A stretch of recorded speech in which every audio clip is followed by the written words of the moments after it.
नमस्कार, आप देख रहे हैं MKEP national 24x7 news channel. मैं मूर्ध्वज कुमार। आइए नजर डालते हैं आज की कुछ प्रमुख खबर की ओर। समय बदल गया है। अब अगर हमारे अधिकारों पे कहीं से भी हमला होगा तो हम लोग चुप बैठने वाले नहीं हैं। जब 10% आर्थिक आधार पर आरक्षण आप सामान्य जाति के बच्चों को दे सकते हैं, सामान्य जातियों को दे सकते हैं, तो 10% आरक्षण आप अति पिछड़ी और अति दलित जातियों को क्यों नहीं दे सकते? सरकार ये बताए। और अभी ये आंदोलन खत्म नहीं हुआ है।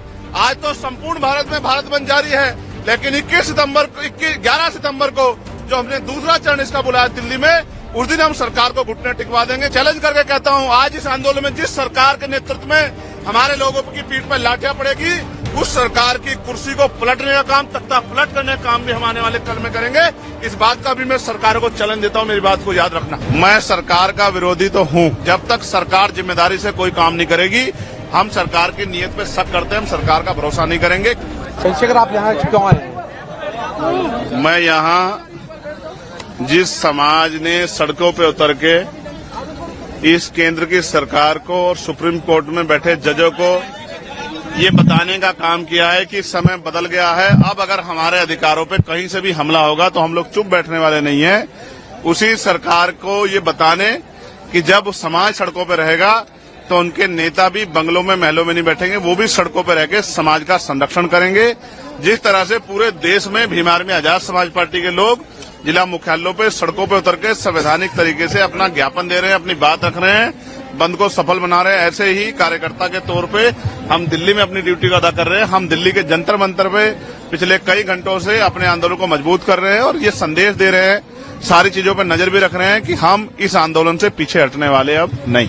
कुछ लोग कह रहे हैं आप विरोधी भी हैं बंद की। मैं सरकार का विरोधी तो हूं।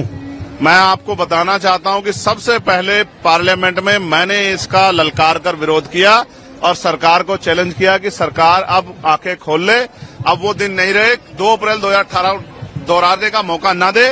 और फिर सरकार ने अपनी बात रखते हुए कहा कि हम इसको नहीं कर रहे हैं, उसको नहीं कर रहे हैं, लेकिन जब तक सरकार जिम्मेदारी से कोई काम नहीं करेगी, हम सरकार की नीयत पे शक करते हैं, हम सरकार का भरोसा नहीं करेंगे। क्योंकि हमने देखा है आरक्षण पे सिर्फ ये हमला नहीं, निजीकरण के द्वारा, लेटरल एंट्री के द्वारा, जैसा अभी आपने 45 का कर दिया था, वो तो हमने जबरदस्त आवाज उठाई तो आपको वापस लेना पड़ा। फिर ठेकेदारी के जरिए, संविदा के जरिए, आउटसोर्सिंग के जरिए जिस तरह से आपने सरकारी नौकरियों को खत्म करके आरक्षण की धज्जियां उड़ाने का काम किया, ये किससे छिपावा नहीं है। और जिस तरह से आपकी सरकारें निजीकरण को बढ़ावा दे रही हैं, पूंजीपतियों को बढ़ावा दे रही हैं, कॉर्पोरेट सेक्टर को बढ़ावा दे रही हैं, सरकारी स्कूलों को बंद कर रही हैं, नौकरियों को खत्म करें, 69 शिक्षक भर्ती में जिस तरह आपने घोटाले किए, और फिर तमाम तरह से आपकी लंबे समय से नीति, आपकी आइडियोलॉजी हमने देखी। हम इस सरकार के ऊपर, इनकी नीतियों पर भरोसा नहीं करते, इसलिए हमें इस सरकार की नीयत पे खोट है। डॉक्टर बाबा साहब अम्बेडकर ने कहा था, संविधान कितना भी अच्छा क्यों ना हो, चलाने वाले हाथ अच्छे नहीं होंगे, उनकी नीयत अच्छी नहीं होगी, उनकी नीति अच्छी नहीं होगी, तो अंत संविधान बुरा साबित होगा। इसलिए आज हम ये नीला झंडा लेके हैं कि हम किसी भी कीमत पे सरकार के हथकंडों को, सरकार की बुरी मंशा को, सरकार के षड्यंत्रों को कामयाब नहीं होने देंगे। एक और बात, अगर सरकार कहती है कि बंटवारे की बात, वो कुछ देने की बात कर रहे हैं, तो मैं आपको विश्वास दिलाता हूं, मैं चंद्रशेखर आजाद, बाबा साहब अम्बेडकर, मान्यवर काशीराम साहब, मान्यवर दीना भाना वाल्मीकि जी के मिशन का सिपाही, मैं आपको विश्वास दिला कहता हूं, ये हमारे भाइयों की बात है। हम अपने भाइयों से इस आंदोलन के बाद टेबल टॉक करेंगे, उनकी समस्या को सुनेंगे, अपनी बात भी रखेंगे और मिलकर अपनी समस्या का हल निकालेंगे। हम बंदर बाट नहीं होने देंगे। हम सरकार को अपने अधिकारों पे राजनीतिक रूप से फायदा लेने के लिए अपने लोगों को लड़ने नहीं देंगे। हम अपने भाईचारा बना के रखेंगे। और फिर मैं कह रहा हूं, मैंने 1.5 साल पहले मांग उठाई थी कि जो जिन जातियों को अवसर नहीं मिले, जब 10% आर्थिक आधार पर आरक्षण आप सामान्य जाति के बच्चों को दे सकते हैं, सामान्य जातियों को दे सकते हैं, तो 10% आरक्षण आप अति पिछड़ी और अति दलित जातियों को क्यों नहीं दे सकते? सरकार ये बताए। लेकिन सरकार ने की मंशा ही कभी ये नहीं थी। सरकार की मंशा तो जातिगत आरक्षण को खत्म करने की है। सरकार की मंशा तो जातिगत आरक्षण को खत्म करके, हमारी संवैधानिक ताकत खत्म करके, आर्थिक आधार पर आरक्षण लागू करके अपने लोगों को फायदा देने की है। सरकार की मंशा तो लेटर एंट्री करके हमारे लोगों को सिस्टम से निकाल के अपनी विचारधारा के लोगों को सिस्टम में बिठा के और पॉलिसी मेकिंग में जब उनके लोग बैठे होंगे तो हमारे लिए पॉलिसियां नहीं बनेंगी।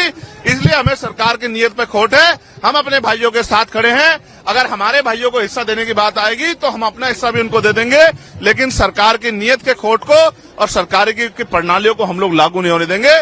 और अभी ये आंदोलन खत्म नहीं हुआ है। आज तो संपूर्ण भारत में भारत बंद जारी है, लेकिन 11 सितंबर को जो हमने दूसरा चरण इसका बुलाया दिल्ली में, उस दिन हम सरकार को घुटने टिकवा देंगे। अगर आज सरकार ने घुटने टेके, उसके बाद जब पार्लियामेंट का सेशन चलेगा, आप मेरी बात को याद रखना, हम सरकार को घुटने टिकवाने के लिए एक इतनी बड़ा जन समर्थन यहाँ दिल्ली में जुटाएंगे कि सरकार की आंखें खुल जाएंगी, नींद खुल जाएगी और हम अपने आरक्षण पे, अब अपने अधिकारों पर किसी भी तरह की जो है हमला बर्दाश्त नहीं करेंगे।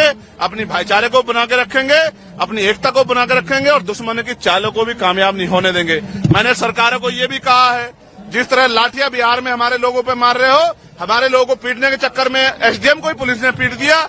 ये जो लाठी मारने की प्रथा है, इसका भी सूद समेत हम लोग जवाब देंगे आने वाले कल में। और आपकी लाठियों का जवाब जो है हम लोग अपने तरीके से, संवैधानिक तरीके से देंगे।